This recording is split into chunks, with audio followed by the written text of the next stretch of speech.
Magandang panimula ng taon ang natanggap ng number 1 team sa PBA Commissioner's Cup Season 49 na Northport Batang Pier.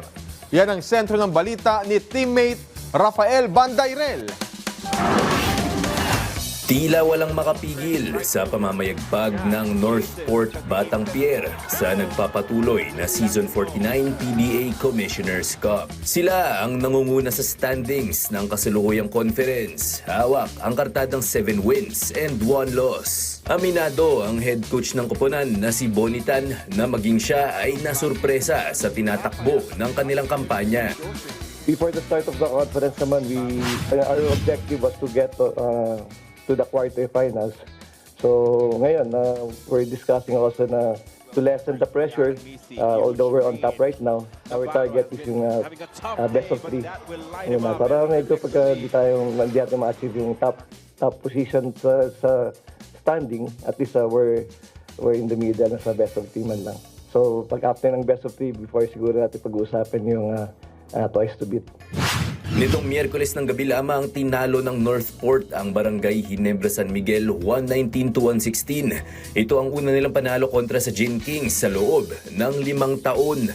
Ayon kay Coach Bonnie, patunay lang yan na kabilang ang kanyang koponan sa mga lehitimong title contenders ngayong Commissioner's Cup. Everyone's questioning about yung status ng team, yung nanalo sa mga big teams. No? So I hope na with this win, we proved na we're here to win games, no? We're here to be competitive, na hindi yung basta-basta na team lang. Para naman kay swingman Joshua Munzon, 1 game at a time mentality lang ang kanilang pinapairal. We don't want to look too far ahead. I think, like I just said, we just want to focus on our next game and then go from there. I know our next game is back-to-back almost.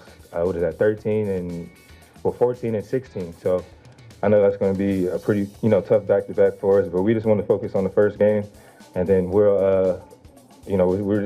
don't look too far ahead. We're just going to go game by game, pretty much. Muling masusubukan ang bangis ng Northport sa Martes, January 14, dahil makakaharap nila ang Meralco Bolts. Idaraos ang larong yan sa Ninoy Aquino Stadium sa Malate, Manila. Rafael Bandairel para sa Atletang Pilipino, para sa Bagong Pilipinas.